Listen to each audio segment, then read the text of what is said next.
नमस्कार दोस्तों, स्वागत है आपका द लोकल्स के इस चैनल पर, जहां हम आपकी आवाज़ देश तक पहुंचाते हैं। जैसे कि आप सभी जानते हैं कि हमारी एक सीरीज़ चल रही है जिसका नाम है सोचता है भारत और आज है उसका एपिसोड 9। इसलिए आज हम जा रहे हैं जंतर मंतर। जी, जंतर मंतर वही जगह है जो देश भर में मशहूर है अपनी प्रोटेस्ट के लिए। आज यहाँ पर एसएससी के स्टूडेंट्स, कैंडिडेट्स प्रोटेस्ट कर रहे हैं अपनी मांगों को लेकर। क्या मांगे हैं उनकी? यही कि देश की एग्ज़ाम की व्यवस्था सुदृढ़ हो और देश के भविष्य के साथ खिलवाड़ ना हो। एसएससी के कैंडिडेट्स को टेक्निकल ग्लिचेस का सामना करना पड़ रहा है, एग्ज़ाम की कैंसलेशंस का सामना करना पड़ रहा है।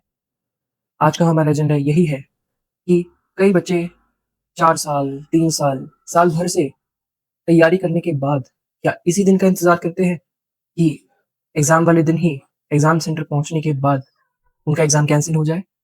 या फिर एग्ज़ाम में बैठने के बाद उनको शोर का सामना करना पड़े, उनका पेन काम ना आए और माउस वर्क ना करे? क्या इसी दिन के लिए वो 4 साल, साल भर तक तैयारी करता है? यही सवाल हम लोगों से करेंगे, इसी पर करेंगे बातचीत। आपसे आग्रह रहेगा कि इस एपिसोड को पूरा ज़रूर देखिएगा क्योंकि अब सोता नहीं सोचता है भारत। आइए बिना किसी देरी के बातचीत करते हैं लोगों से।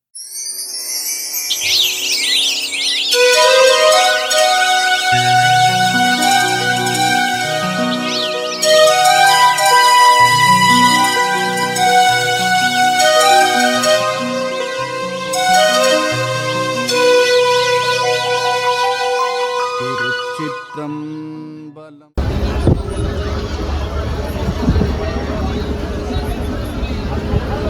इनकलाब जिंदाबाद इनकलाब जिंदाबाद इनकलाब जिंदाबाद इनकलाब जिंदाबाद एसएससी चेयरमैन मुर्दाबाद। मैं एसएससी सीजीएल की तैयारी करता हूँ। ठीक है। हमारे एग्ज़ाम टीसीएस करवाती थी, लेकिन अब क्या हुआ कि सीजीएल जो 2024 हुआ है उसमें टीसीएस ने कुछ गड़बड़ियाँ कर दी, बहुत से क्वेश्चन गलत निकाले उसने। इस वजह से रिजल्ट में भी बहुत ये समझ लो कि घपलेबाजी हुई है रिजल्ट में। रिजल्ट फेयर नहीं दिया गया, इन्होंने रिजल्ट फेयर नहीं दिया। मेरा तो खैर नहीं हुआ, लेकिन कुछ बच्चे ऐसे हैं जिनको कट ऑफ से भी ज़्यादा नंबर थे, उनका फिर भी उनका सिलेक्शन नहीं हुआ। लेकिन जिन बच्चों के कट ऑफ से कम नंबर हुए उनका सिलेक्शन होगा, ये कैसे? इस वजह से हमने मतलब आवाज़ उठाई, बच्चों ने आवाज़ उठाई। तो एसएससी वालों ने क्या करा कि उन्होंने कंपनी ही चेंज कर दी। ये कोई नई कंपनी लेके आए हैं जिसका एडिक्यूटी नाम है। ऑलरेडी इस कंपनी ने एमपी पटवारी का 2023 में एग्जाम कैंसिल करवा रखा है, यानी इसने वहां पे भी बहुत फ्रॉड कर रखा है। यानी ये एक ब्लैक लिस्टेड कंपनी है ऑलरेडी। तो इसको टेंडर क्यों दिया गया? ऐसी कंपनी को टेंडर क्यों दिया? हाल फिलहाल में अभी सिलेक्शन पोस्ट फेज 13 के एग्जाम चल रहे हैं, जिसमें मैं भी एग्जाम दे के आया हूँ। ठीक है, उसमें क्या हुआ है कि मेरे साथ ऐसा इतना कुछ नहीं हुआ जितना और बच्चों के साथ हुआ है, लेकिन कुछ परसेंट मेरे साथ भी हुआ है। जैसे कि जो वहाँ का जो स्टाफ था, इन्विजिलेटर्स वगैरह थे, उनका एक तो बिहेवियर अच्छा नहीं था बिल्कुल भी। जब हमारा एग्जाम चल रहा है उस टाइम पे वो बोले जा रहे हैं, फोन पे बात कर रहे हैं, कभी कुछ कर रहे हैं, तो उससे हमें डिस्टरबेंस हो रही थी। ठीक है, दूसरी चीज वहाँ पे नोटिफिकेशन में दिया गया था कि हम पानी की वाटर बोतल लेके जा सकते हैं। ठीक है, हमें वो नहीं ले जाने दी गई। ये कैसा न्याय है? जो चीज हमें इंस्ट्रक्शन में दी गई है वो हम लेके जा सकते हैं ना, तो ये हमें अलाउ क्यों नहीं कर रहे थे? ठीक है, दूसरी चीज, हमें जब बोला गया कि सेंटर आप प्रेफरेंस भरो, हमने प्रेफरेंस भरी। मैंने दिल्ली, अजमेर, बीकानेर तीन भरे थे, उसमें से मेरा एक भी नहीं आया। इतनी दूर मेरा सेंटर दे दिया गया जिसका कोई मतलब ही नहीं बनता। इतनी दूर सेंटर क्यों दिया गया मेरा, मैं ये जानना चाहता हूँ। अगर ऐसी से इतनी दूर सेंटर देना ही था तो वो बोल देती कि हम अपने हिसाब से सेंटर देंगे, अब जहाँ पे भी हमें आना हम वहीं जाएंगे। लेकिन ऐसा क्यों? जब इतनी लापरवाही क्यों कर रही है गवर्नमेंट, मैं ये जानना चाहता हूँ। और ये जो एडिक्यूटी कंपनी है, ये हमें नहीं लगता कि आगे जाके एग्जाम करवा पाएगी अच्छे से। अभी रिसेंटली हमारा 13 अगस्त से सीजीएल का एग्जाम है। तो हम ऐसे कैसे हम अपने भविष्य को नीचे गिरा सकते हैं? मैं ये जानना चाहता हूँ कि बस जल्दी से जल्दी ये जो एसएससी है ये इस चीज को ठीक करे, इसमें सुधार लेके आए और ये जो कंपनी है ना इसको हटाए। हमें वही कंपनी चाहिए। ठीक है, या फिर कोई अच्छी कंपनी हो जो अच्छे, बस एग्जाम अच्छे से करवा दे और हमें कोई प्रॉब्लम नहीं है। बाकी गवर्नमेंट का जो है वो अपने हिसाब से करे, लेकिन सिर्फ एग्जाम अच्छे से करवाए। तो सर ये क्या नाम है आपका? क्या हुआ भाई? मैं एसएससी के बारे में पूछना चाह रहा हूँ। अरे यार, वो हम बताइए भाई। अभी जैसे 13 अगस्त से सीजीएल के एग्जाम शुरू होने वाले हाँ हैं। जी, अगर उसमें एजेंसी चेंज नहीं की जाती है, एडिक्विटी को रखा जाता है, तो आपकी तरफ से क्या कदम रहेगा? सर मेरी मेरी तरफ से तो ये एग्जाम तो मैं दूंगा ही, लेकिन मुझे पता है कुछ होने वाला नहीं है, तो ये जो प्रोटेस्ट अभी चल रहा है ये जारी रहेगा तब तक, और जब तक हमारी मांगे पूरी नहीं होगी जो हम चाहते हैं तब तक ये प्रोटेस्ट ऐसे ही चलता रहेगा। आज तो मैं जंतर मंतर पे आया हूँ, अगर मुझे सीजे कॉम्प्लेक्स भी जाना पड़ा तो मैं जाऊंगा, मुझे कोई रुकावट नहीं है इसके, और मेरा अधिकार है। ठीक है, मैं भारत का देश का नागरिक हूँ, तो मेरा इस चीज का अधिकार है कि मैं अपने हक के लिए लड़ूं। ठीक है, मैं चाहता हूँ कि सिस्टम सही हो, एग्जाम अच्छे से हो, फेयर एग्जाम करवाए और अच्छी कंपनी को टेंडर दिया जाए। ऐसी कोई नकली कंपनी को उठा के आप ले आओगे तो हम ऐसे एग्जाम कैसे देंगे? हमें हमें प्रॉब्लम होती है इतनी इतनी दूर जाने में। ठीक है, इतनी इतनी ऐसे ऐसे थोड़ी ना होते हैं, गरीब माँ बाप के बच्चे हैं सर, ऐसे थोड़ी ना। तो बस यही है, मैं ये चाहता हूँ कि सिस्टम सही हो और अच्छे से एग्जाम करवाएं। ठीक है, नहीं जैसे यहाँ पर आज कोई प्रोटेस्ट नहीं है। पूछने भाई, वो अंदर बताएंगे। अंदर अंदर दुकानदार आदमी, हम नहीं बता सकते, कुछ भी नहीं बोल सकते ठीक है। हाँ किसी के बारे में भाई।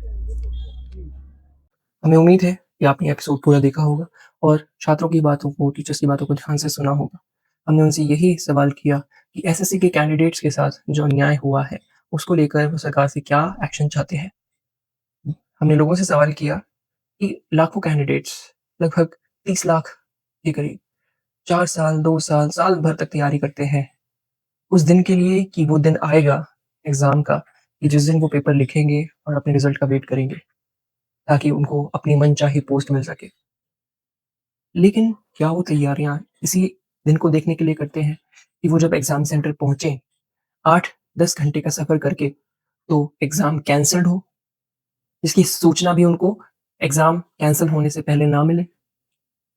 क्या वो इसी दिन का इंतज़ार करते हैं कि जब वो एग्ज़ाम के अंदर एंट्री दें और एग्ज़ाम लिखने बैठें, तो वहाँ उनको शोर सुनाई दे? क्या वो इसी दिन का इंतज़ार करते हैं कि जब उनके हाथ में पेन हो, तो वो पेन ढंग से काम ना करे और उनको 5-10 पेन बदलने की ज़रूरत पड़े?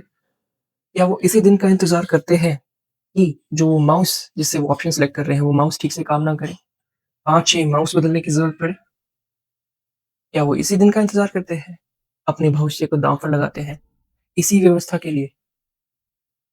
4 साल अपने ज़ाया करते हैं इसी व्यवस्था के लिए? जितने भी छात्रों ने और टीचर्स ने हमसे बात की, उनका यही कहना था कि ये कंपनी जिसका नाम है एडिक्विटी, उसे ये टेंडर कैसे मिल जाता है? अभी एमपी में हुए पटवारी के जो एग्ज़ाम्स थे, उसमें इसी कंपनी को टेंडर सौंपा गया था।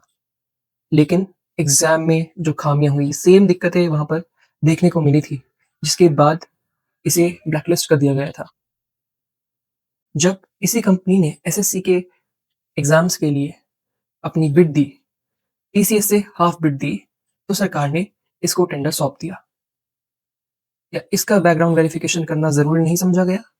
और अगर इसका बैकग्राउंड चेक किया गया था, तो फिर ये कंपनी टेंडर कैसे पा गई?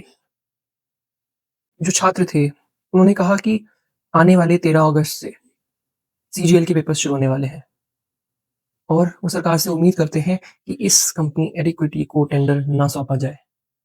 टीसीएस एक कंपनी, जो उन्होंने बताया, जिसने अपना भरोसा साबित किया है, ऐसी कंपनियों को टेंडर दिया जाए। हालाँकि उन्हें ऐसा होता हुआ कम ही लगता है, लेकिन उनकी आशा है कि सरकार उनके भविष्य को सुरक्षित रखेगी और उन्हें उम्मीद भी है। दोस्तों, मैं आपसे कुछ बात कहना चाहूँगा। हमने कुछ टीचर्स से बात की, वो टीचर्स कुछ कॉलेज के टीचर्स थे। उन्होंने कहा कि यहाँ पर इस प्रोटेस्ट के लिए आए हुए लोगों में से जो भी इंटरव्यू देता है, पुलिस उसको उठाकर ले जाती है, अरेस्ट कर लेती है। हमें आप बताइए कि जंतर मंतर की ये प्रोटेस्ट साइट क्या सरकार ने नहीं बनाई? ये निश्चित स्थान प्रोटेस्ट के लिए ही है ना? तो यहाँ पर आने वाले छात्र और शिक्षक अरेस्ट हुए और बस में भरकर क्यों ले जाए जा रहे हैं? क्या देश के भविष्य को सुरक्षित रखना सरकार की ज़िम्मेदारी नहीं है? या एक भी छात्र के साथ अन्याय होना सरकार की ज़िम्मेदारी नहीं है? किसकी ज़िम्मेदारी है? छात्र आवाज़ नहीं उठाएगा और छात्र के लिए उनके टीचर्स आवाज़ नहीं उठाएँगे तो कौन उठाएगा? ये सब भी छोड़ दीजिए, ये प्रोटेस्ट साइट तो सरकारी है ना, तो यहाँ पर अगर कोई छात्र या टीचर आकर शांतिपूर्वक तरीके से अपनी प्रोटेस्ट कर रहा है, तो उसको खदेड़ने का अधिकार दिल्ली पुलिस को किसने दिया? इसने दिया है सीआरपीएफ को ये अधिकार। ये देश जानना चाहता है। और हमने कुछ दुकानदारों से भी बात की। उन्होंने तो साफ-साफ मना कर दिया कि हम इस पर कुछ नहीं बोल सकते, ना सरकार के पक्ष में, ना सरकार के खिलाफ। क्योंकि हमें तो रोज़ी-रोटी चलानी है।